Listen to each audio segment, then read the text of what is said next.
Retornamos com o programa Momentos Espirituais, iniciando agora a segunda parte do nosso programa, referente ao estudo da obra Nosso Lar. Estamos estudando capítulo a capítulo. A obra Nosso Lar são 50 capítulos e aproximamo-nos do final. Hoje é o capítulo 45, intitulado No Campo da Música, e no capítulo anterior nós estudamos aquilo que se notabiliza como as trevas, e agora o nosso querido André Luiz vai desenvolver esse tema, para o qual ele intitulou No Campo da Música. À tardinha, Lísias convidou-me para acompanhá-lo ao campo da música. É preciso distrair-se um pouco, André, disse ele, gentil. Vendo-me relutante, acentuou. Falarei a Tobias. A própria Narcisa consagrou o dia de hoje ao descanso. Vamos! Olha só, a Narcisa fazendo uma pausa no trabalho, né? Nós vimos em capítulos anteriores que ela trabalhava incessantemente. E ela, naquele dia, ela consagrou, ela deixou separado para o descanso. Eu, porém, observava em mim mesmo singular fenômeno. Não obstante a escassez dos meus dias de serviço, já dedicava grande amor àquelas câmaras. Olha só, se você comparar o serviço que ele exercia com o serviço de outros trabalhadores, o Tobias, a Narcisa, o próprio Lísias, o trabalho dele era muito pouco comparado com o desses amigos. Mas ele estava relutante porque ele já sentia esse bichinho esquisito chamado amor pelos irmãos que se encontravam em tratamento nas câmaras de retificação. As visitas diárias do ministro Genésio, a companhia de Narcisa, a inspiração de Tobias, a camaradagem dos companheiros, tudo isso me falava particularmente ao espírito. Narcisa, Salústio e eu aproveitávamos todos os instantes de folga para melhorar o interior, aqui e ali, suavizando a situação dos enfermos que estimávamos de todo o coração, como se fossem nossos filhos. É interessante isso, porque quando nós participávamos mais ativamente do ambiente hospitalar, na época do internato, da faculdade de medicina, ou mesmo na época da residência médica, então é muito comum, independente da especialidade que você escolheu, então é muito comum essa convivência diária com os médicos que são mais experientes, né, com os preceptores. Geralmente, por exemplo, você tem lá um residente que está se especializando em cardiologia. Então, ele vai passar visita nos pacientes da enfermaria todo dia. E nessa visita, na segunda-feira, vai um preceptor que tem uma determinada visão da doença. Na terça-feira, vai outro preceptor que tem outra determinada visão. E isso faz com que a sua formação, com que a formação daquele médico residente, convivendo com vários colegas com mais experiência, vão dando essas visões diferentes, vão dando subsídios para que a sua formação seja uma formação mais sólida. Olha, e mais edificante. Muito bom. Então, quer dizer, o médico residente, ele fica muito afiado, vendo toda aquela complexidade das doenças, mas com várias visões de tratamento, várias visões para estabelecer o diagnóstico, etc, etc. E o nosso querido André Luiz, que foi médico, né, na existência anterior, então ele faz uma comparação, porque, veja você, ele passou a frequentar diariamente as câmaras de retificação, e ele não tinha mais aquela visão do médico acadêmico, aquela visão materialista, aquela visão voltada para o funcionamento dos órgãos, para o restabelecimento dos órgãos, e aquela visão, vamos dizer assim, material. Uhum. Mas ele passa a ter, além dessa visão que ele já era portador, ele é acrescido por essa visão agora do sentimento do amor, do afeto, da importância do levantar o ânimo, né, daqueles irmãos que se encontram lá nas câmaras de retificação. E isso para ele, você vê que passa a ser um prazer, né? Ele se sente feliz, ele se sente útil quando ele vai lá em cada dia executar a sua tarefa. Que coisa linda, né? Então, Narcisa, Salústio e eu aproveitávamos todos os instantes de folga para melhorar o interior, aqui e ali, suavizando a situação dos enfermos, que estimávamos de todo o coração como se fossem nossos filhos. Considerando a nova posição em que me encontrava, acerquei-me de Tobias, a quem o enfermeiro do auxílio dirigiu a palavra com respeitosa intimidade. Recebendo a solicitação, meu iniciador no trabalho anuiu satisfeito. Ótimo programa! André precisa conhecer o campo da música. E abraçando-me, não hesite, aproveite, volte à noite quando quiser. Todos os nossos serviços estão convenientemente atendidos. Então, quer dizer, o Tobias incentivou o nosso querido André a ir até o campo da música. Acompanhei Lísias reconhecidamente, atingindo-lhe a residência no Ministério do Auxílio. Tive a satisfação de rever a senhora Laura e informar-me quanto ao regresso da abnegada mãe de Heloísa, que deveria regressar do planeta na próxima semana.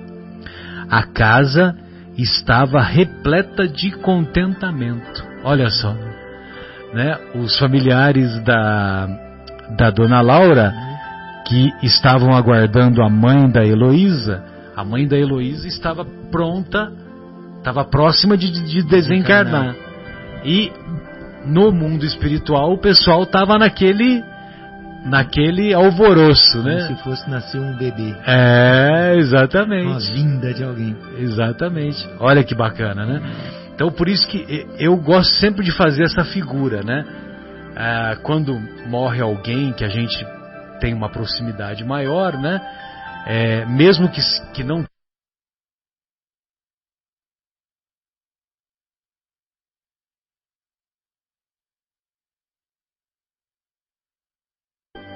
o nosso irmão que acabou de desencarnar, ele foi até o Porto de Santos e foi pegar o navio. Nós fomos lá no Porto de Santos e nos despedimos dele, tristes e saudosos. Agora, ele vai entrar no navio e ele vai até a África.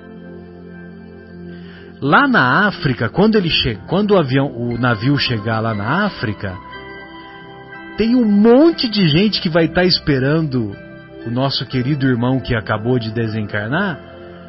Tem um monte de pessoas que estão lá esperando e que estarão muito contentes de recebê-lo, de reencontrá-lo, de matar a saudade, etc, etc. É mesmo. Né? Lógico que a África, que eu faço referência, é uma metáfora, né? Para mundo espiritual, né? E isso serve de consolo também, serve de lógico. consolo. Eu uso uma metáfora também, eu uso assim, não, já, na verdade nas minhas aulas lá no Centro Espírita da Casas André Luiz,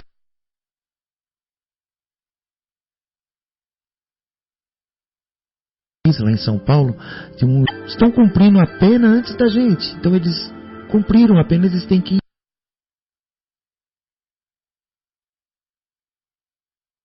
ir embora, né? Então nós vamos sentir muito quando ele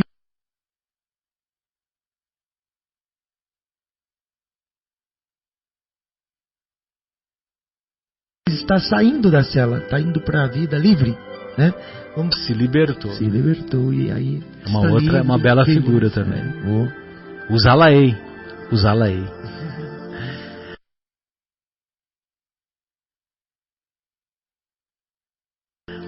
A casa estava repleta de contentamento. Havia mais beleza no interior doméstico, novas disposições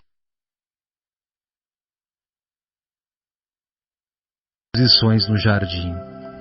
Despedindo-nos, a dona da casa me abraçou e falou bem-humorada. Então, doravante, a cidade terá mais um frequentador para o campo da música. Tome cuidado com o coração.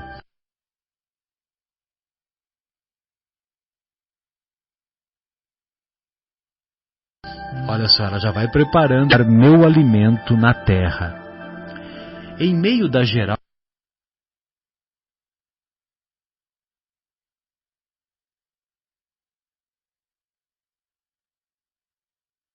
alegria, ganhamos a via pública. As jovens faziam-se acompanhar de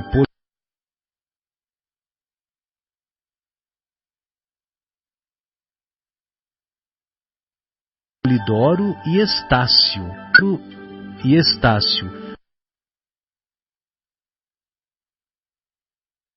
com quem palestravam animadamente.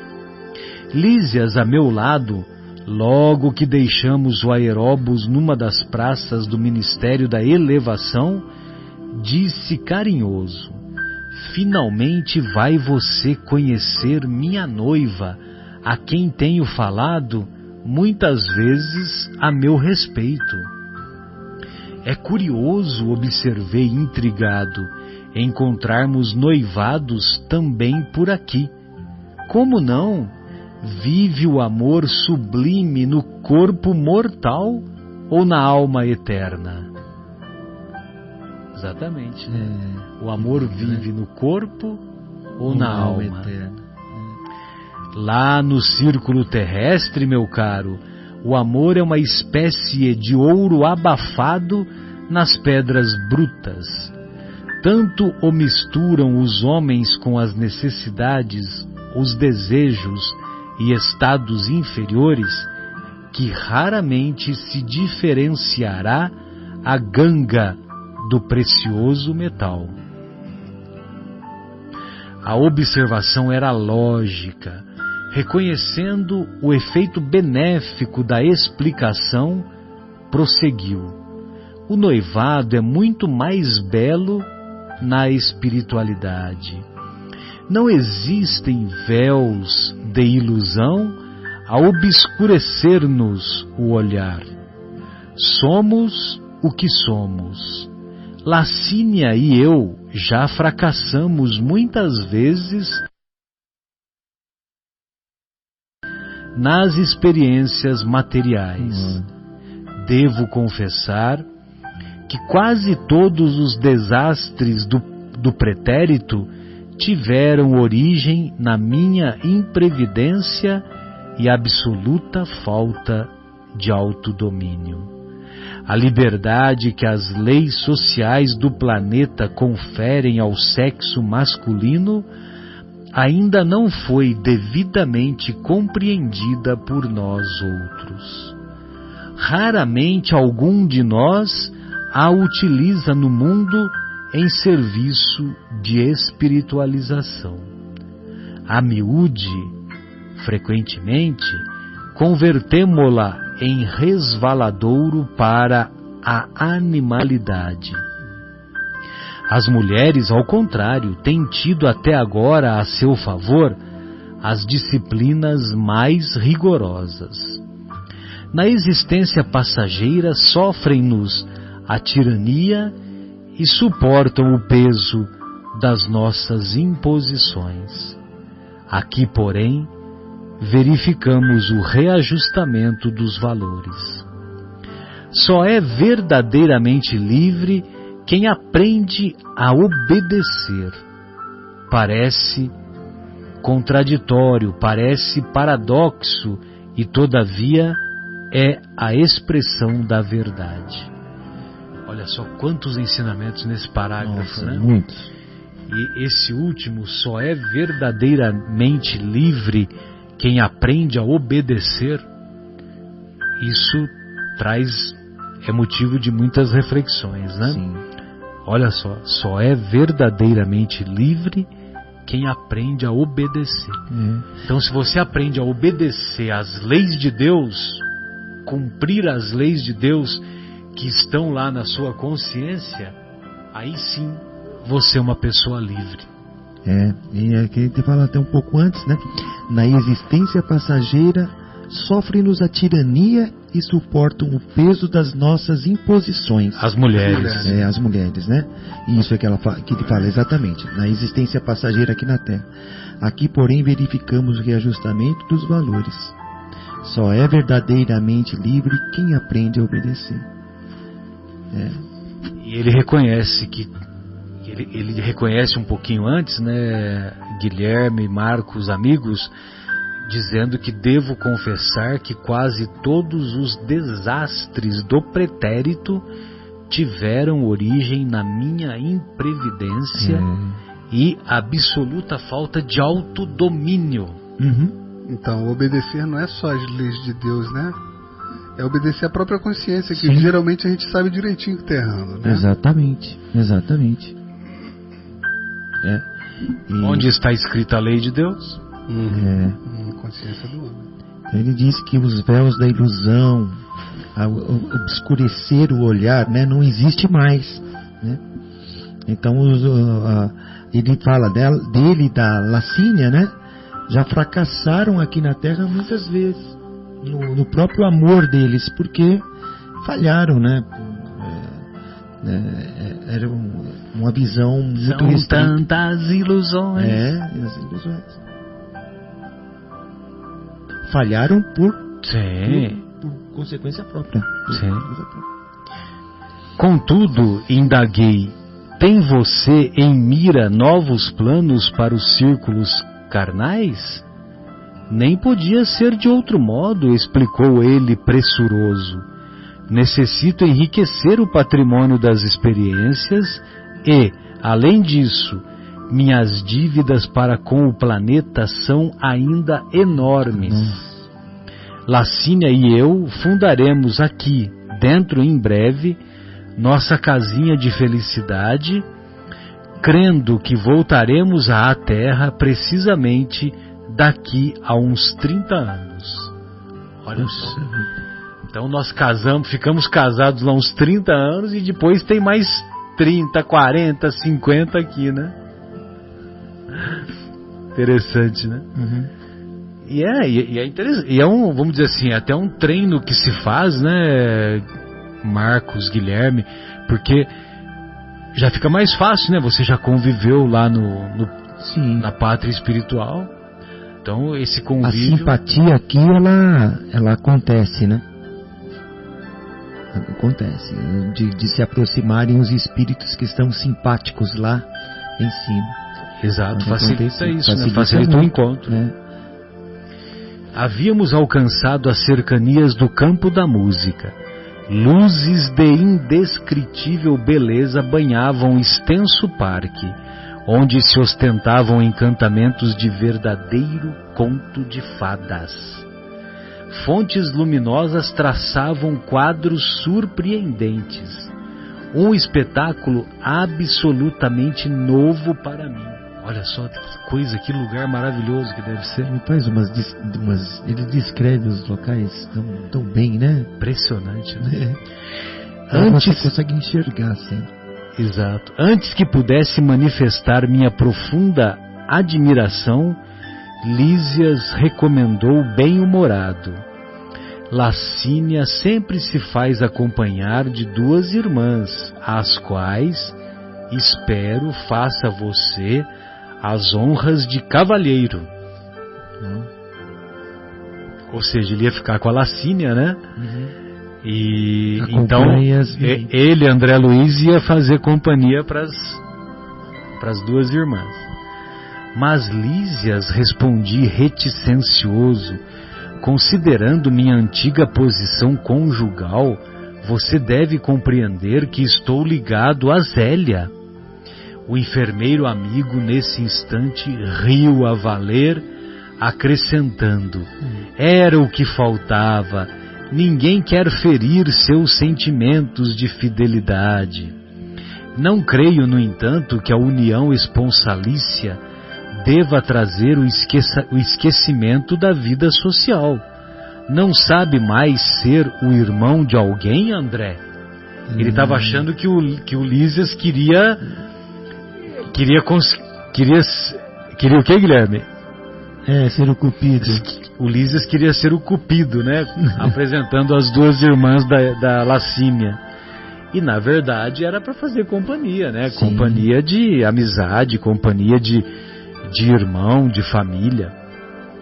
Ri-me desconcertado e nada pude responder.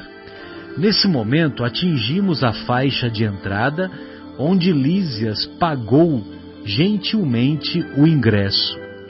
Olha só, tem ingresso para entrar lá. Tá pensando o quê? Tá pensando o quê? Eu imagino que seja com bônus hora. Notei ali mesmo grande grupo de passeantes em torno de gracioso coreto, onde um corpo orquestral de reduzidas figuras executava música ligeira. Caminhos marginados de flores desenhavam-se à nossa frente, dando acesso ao interior do parque em várias direções.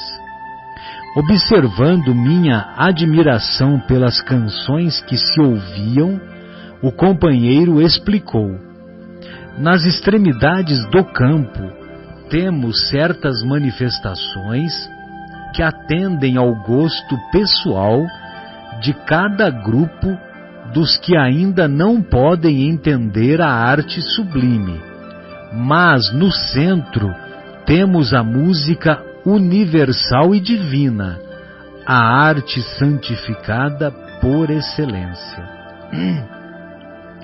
Com efeito, depois de atravessarmos alamedas risonhas, onde cada flor parecia possuir o seu reinado particular, comecei a ouvir maravilhosa harmonia dominando o céu.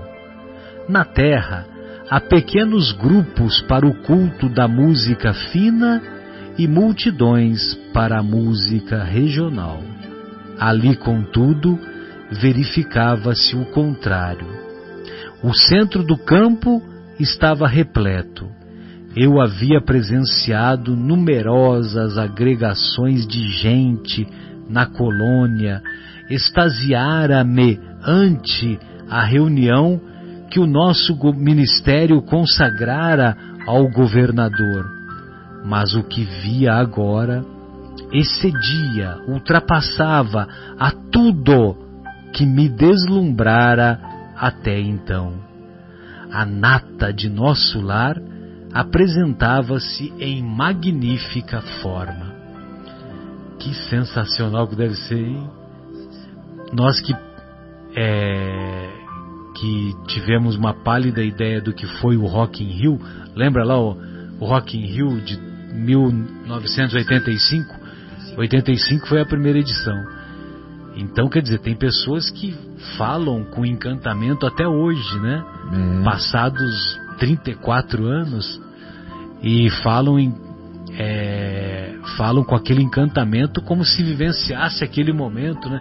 Você imagina o Queen veio, cantou aquela música Love of My Life, o povo cantou junto com ele, depois o povo cantou sozinho e ele só ficou regendo, né?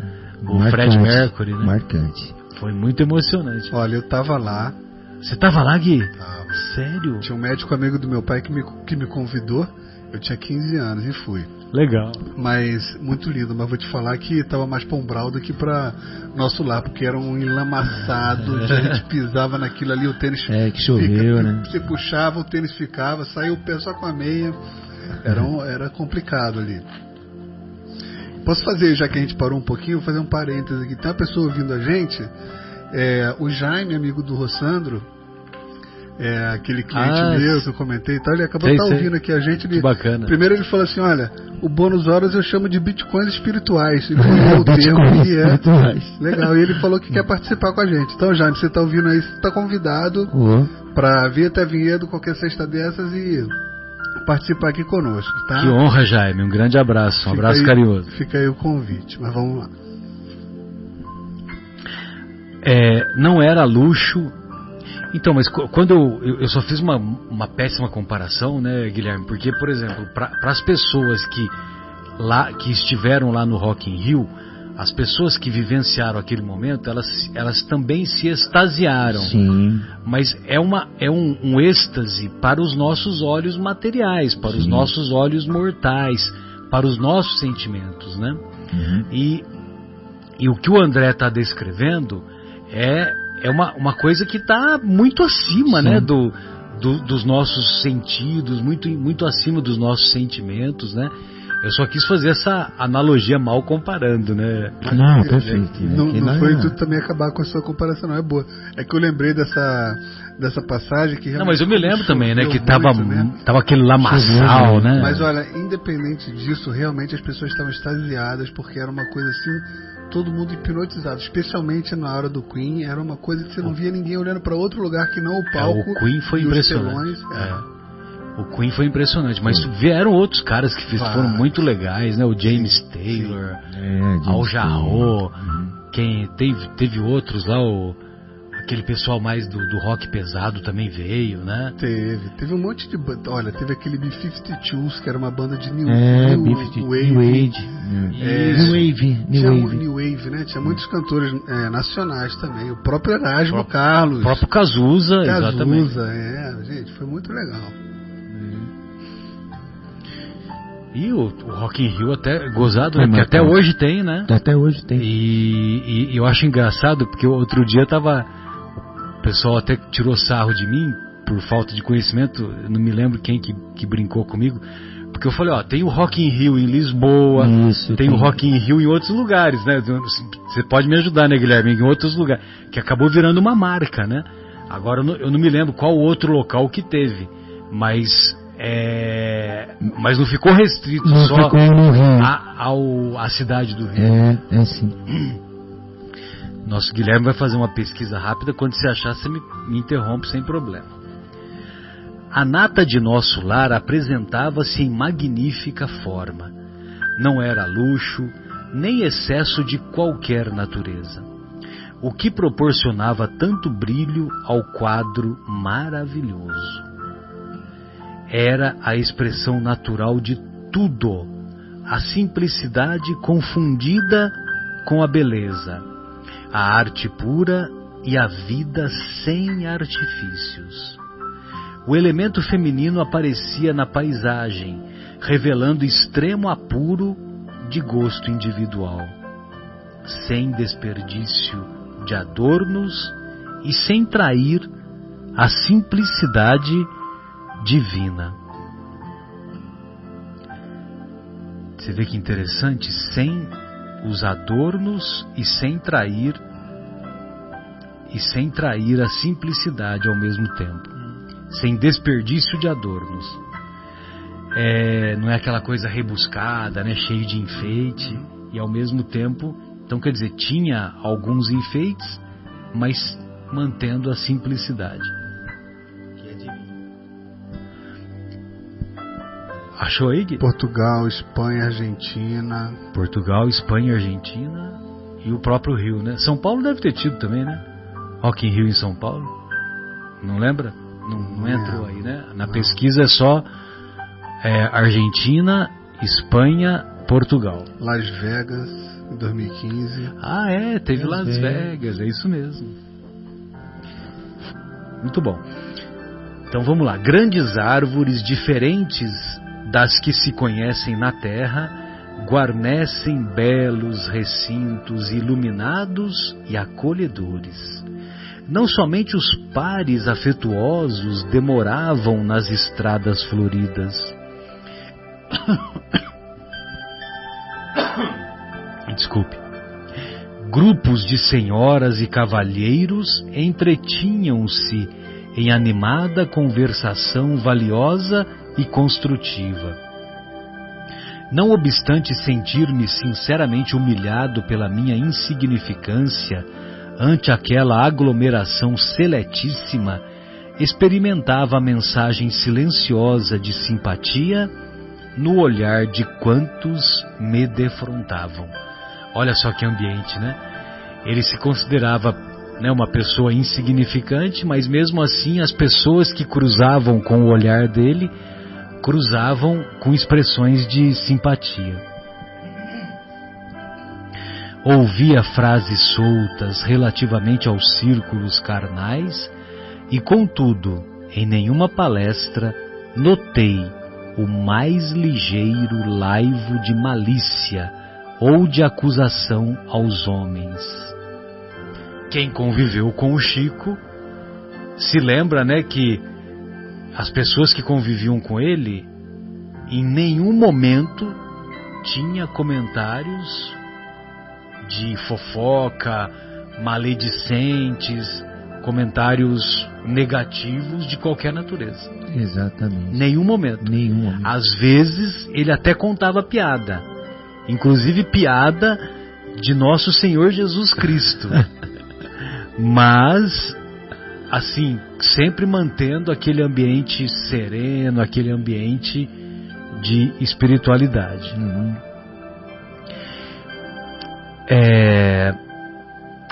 O mais ligeiro laivo de malícia ou de acusação aos homens. Discutia-se o amor, a cultura intelectual, a pesquisa científica, a filosofia edificante, mas todos os comentários tendiam à esfera elevada do auxílio mútuo, sem qualquer atrito de opinião.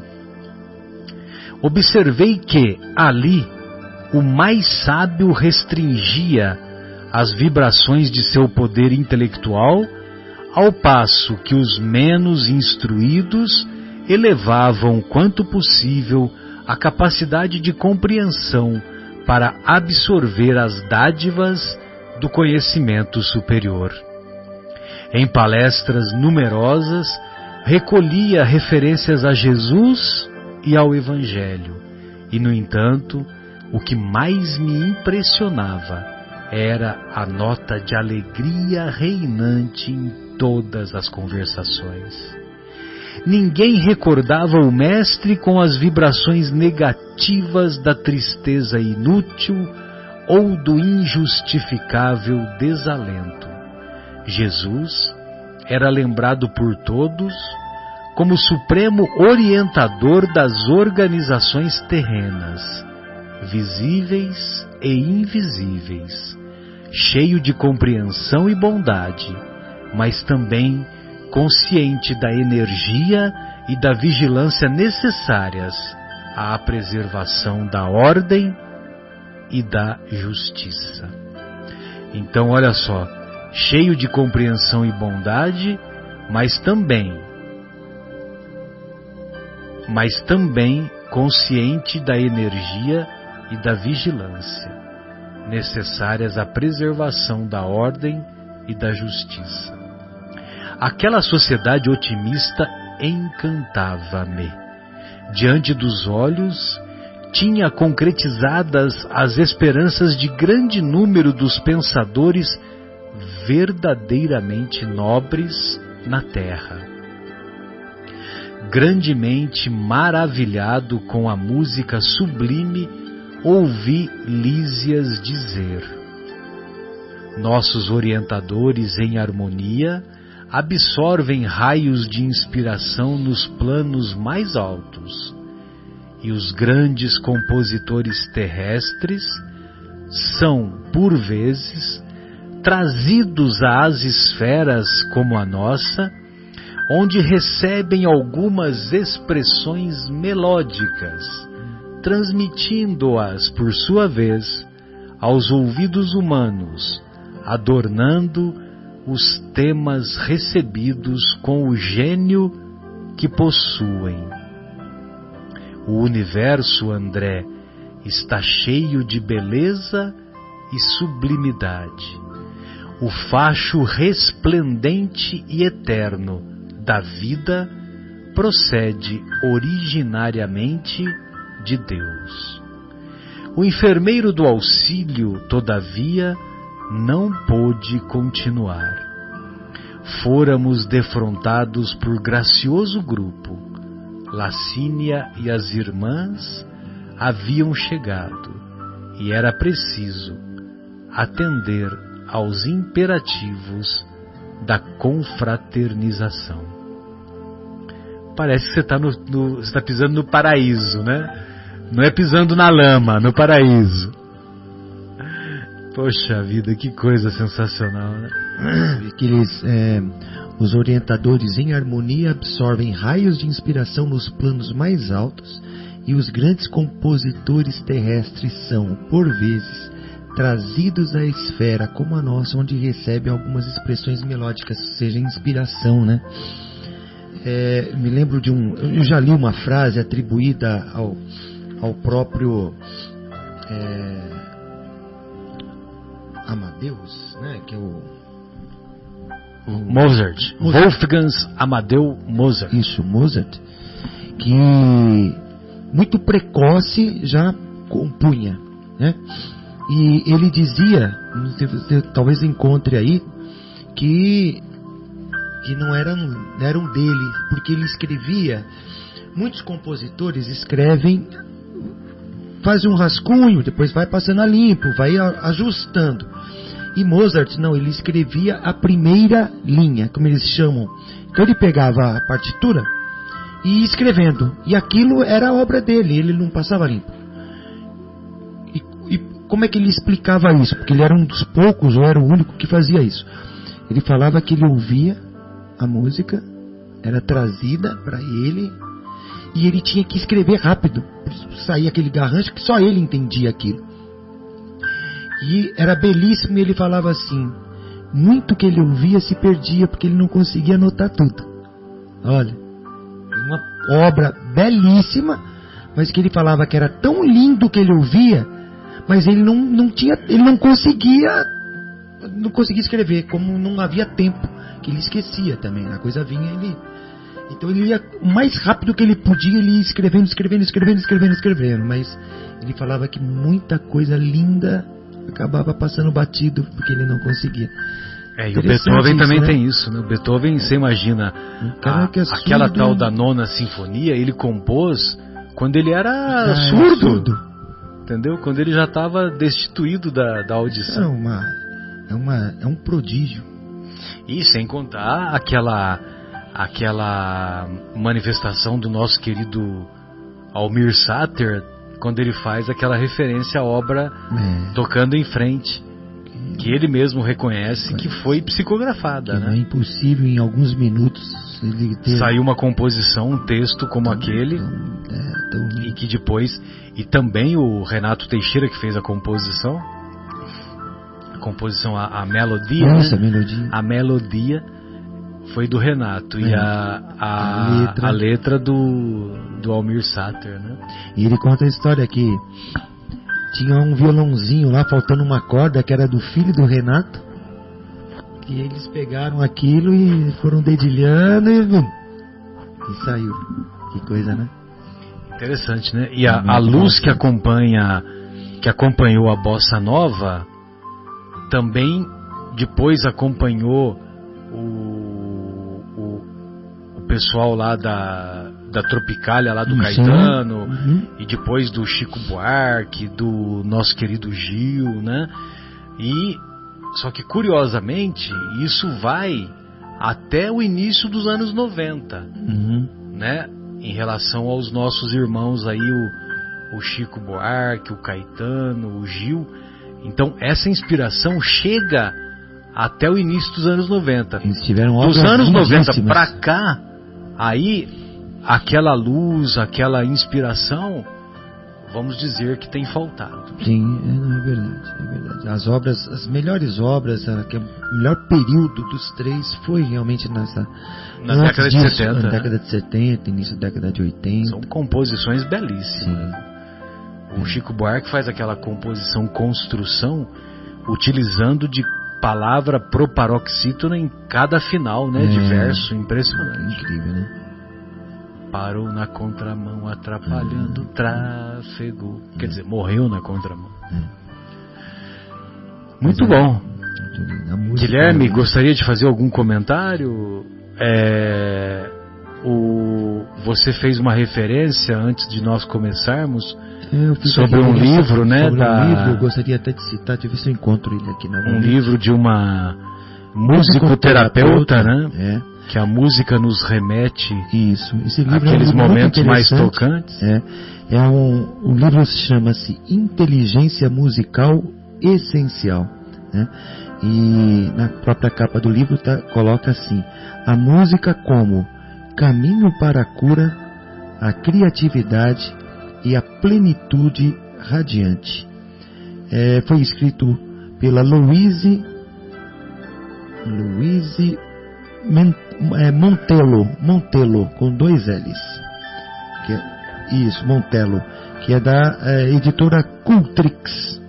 Muito interessante esse livro. Ainda vou lê-lo. A Louise Montello, ela é uma musicoterapeuta. Então, ela tem uma visão também espiritual da música, né? Ela como objeto de cura. Muito interessante. Como é musicoterapeuta também a nossa querida Paula Zampi, que já nos visitou, é verdade, belíssima, 2 ou 3 vezes aqui na nossa casa, e todos também nos recordamos ou tivemos já a oportunidade de, se não pessoalmente, mas pelo menos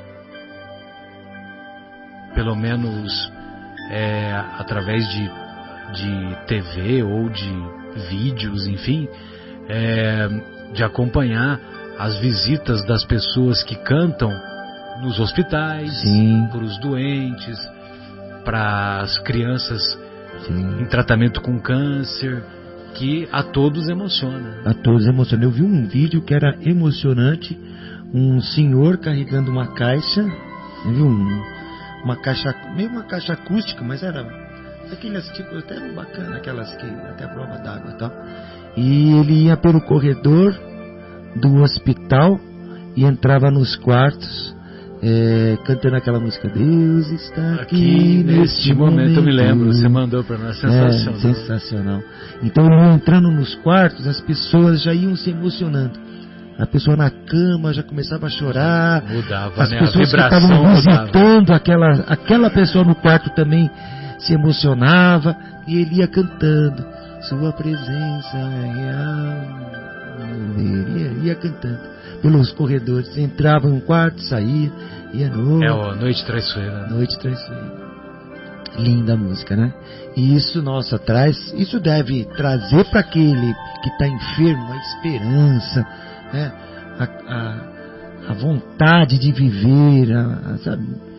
Uma série de benefícios que melhora na cura. Com certeza aquilo é salutar, né? Vai trazer algum benefício para o organismo daquela pessoa naquele momento, e ela pode acreditar até que pode ser curada, né? Nós vimos também aquele programa talvez o Guilherme, eu vou procurar aqui, Guilherme, rapidamente, mas eu acho que eu acho aqui. Aquele programa do James Corden, Carpool. Já viu esse do Carpool? Tem lá no YouTube. Então esse James Corden teve um filme que retratou a vida dele, né? Que ele era um cantor obscuro lá na Irlanda, e com muito sacrifício ele conseguiu participar de um concurso, desses concursos que tem lá de música, né? Como se fosse um programa de calouros lá da Inglaterra. Eu esqueci o nome desse programa da Inglaterra. Tem programas semelhantes em tudo quanto é país, né? Você lembra como se fosse um The Voice, Só que não é só questão de música, né? Porque participam também o cara que vai fazer malabarismo, que vai fazer outras coisas lá. Coisas diferentes também. E é que agora me fugiu com o nome do programa, mas você já deve ter visto aí nas redes sociais. Isso, British Got Talent. E teve um filme que retratou a trajetória desse James Corden. E o cara tem ele foi cantar ópera, ele foi convidado para participar do curso para cantar ópera lá na Itália com como é que chama aquele tenor que morreu, aquele gordão? Pavarotti? O Pavarotti. E o Pavarotti falou que ele não tinha a menor condição, né? Ele voltou arrasado, né? Mas mesmo assim continuou tentando, né? Teve um momento depressivo, tal, né? O filme retrata isso. Aí ele finalmente foi lá no programa e ele arrebentou com a voz, né? Com a voz maravilhosa dele, que nem aquela outra mulher lá que cantou maravilhosamente alguns anos atrás, que eu me esqueci o nome também dela. E que todo mundo ficou impressionado, que era uma senhora um aspecto assim não muito simpática, né? E acima do peso, tal. Só que quando ela começou a cantar, foi impressionante. Emocionou todo mundo. Emocionou a todos. E aí, esse cara, esse James Corden, ele acabou sendo convidado a participar desse programa chamado Carpool. Então ele pega os convidados, coloca dentro do carro, e aí ele vai cantando músicas com os convidados. Só que os convidados não são assim o Zé Mané, o Antônio da Silva, com todo respeito ao Zé Mané, aos Zés Manés e aos Antônios da Silva. Mas é assim, uma pessoa. Então, por exemplo, tem um lá com o Paul McCartney. E é emocionante, né? Eu até convido vocês vocês colocam lá James Corden e Paul McCartney, né? E aí tem lá um vídeo lá de meia hora que é emocionante. Então o Paul McCartney conta como que surgiu a música Let It Be, entendeu? Que ele sonhou com a mãe, e a mãe é que deu a dica pra ele, entendeu? A mãe já desencarnada, pelo que eu entendi, né? Lá nas legendas, porque a legenda, acho que se não me engano, a legenda tá em inglês, né? Até convido para você checar, viu, para ver se eu entendi errado, né, Guilherme? Mas eu acho que é isso mesmo. O Giovanni, que estava do lado, ele me ajudou também. E então é uma coisa emocionante. E aí tem um determinado momento que o James Corden fala: olha, essa música me faz lembrar do meu pai. Uma outra música, né? Não lembro se necessariamente era o Let It Be. E eu tenho certeza que ele, se ele soubesse que eu estava aqui conversando com você, ele estaria muito feliz. Aí sabe o que o Paul McCartney fala? He is. Ele está. E você precisa ver a convicção e a naturalidade que ele fala. He is. Ele está. Então é muito emocionante. Aí tem um outro episódio com a Adele que eu não assisti. Tem um outro episódio com o Elton John que foi muito emocionante também. Eu fiquei chateado porque foi só 15 minutos, né? Porque podia ter durado mais, né? É assim, fantástico. Mas por quê? Por causa do condão que a música tem de nos remeter lá atrás. E nessa com o Paul McCartney, ele vai às lágrimas, o James Corden. Gente. E aí eles visitam um pub também, só pra fechar, viu, Guilherme e amigos? Eles visitam lá um pub que lá em Liverpool, né? Porque ele vai passando por Liverpool como se fosse uma visita surpresa. E aí ele vai num pub que ele costumava ir, e a dona do pub fica enlouquecida, né? Nossa. E aí depois eles combinam, colocam lá uma cortina lá no espaço, e aí um dos frequentadores do pub vai colocar uma moedinha naquelas, sabe aquelas caixas antigas de música, né? Sim. Jukebox, né? Coloca lá uma ficha, e aí nessa hora que coloca a ficha, a cortina abre e o Paul começa a cantar as músicas, né? Não precisa dizer que em alguns instantes o pub, né? Porque um liga pro outro, o pub tá lotado, né? Mas eles tinham uma estrutura, né, de segurança. Tal. É demais. Sensacional. Um outro vídeo que eu vi que também foi tocante, o Alceu Valença caminhando, acho que na rua, era no Rio de Janeiro, se não me engano, e tinha um músico anônimo na calçada, estava tocando, era uma música dele, ele chega e começa a cantar com o cara. Não, cara. Sensacional. E eu, se não me engano, não lembro a música, mas é aquela Anunciação, que é uma música belíssima, maravilhosa. Também. Tu vens, eu já escuto seus sinais, né? Maravilhosa. Essa música é linda, linda, linda, a letra é maravilhosa. Então, a música tem isso, né? Que remete a essas coisas doidas que faz a gente transcender. Bem, amigos, para não nos alongarmos mais, da minha parte, tchau. Um abraço, Guilherme, um abraço, Marcos, em homenagem ao nosso querido Avalone. Da minha parte, no pique, tchau. Meus amigos, olha, foi ótimo estar com vocês aqui novamente. Agradeço aí a oportunidade. Desejo a todos aí, os ouvintes, parentes, amigos, aqueles que não puderam estar conosco aqui novamente, todos os nossos amigos, né? Uma excelente semana. Fiquem com Deus. Até a próxima sexta-feira, e se Deus quiser. E ótimas reflexões. É isso aí, todo mundo saindo de férias, aproveitando para visitar a família, né? Aqueles que moram longe da família também aproveitar para matar saudade, cuidado nas estradas, e se puder, sexta-feira que vem escutem a gente está aqui de novo. Um abraço, tchau.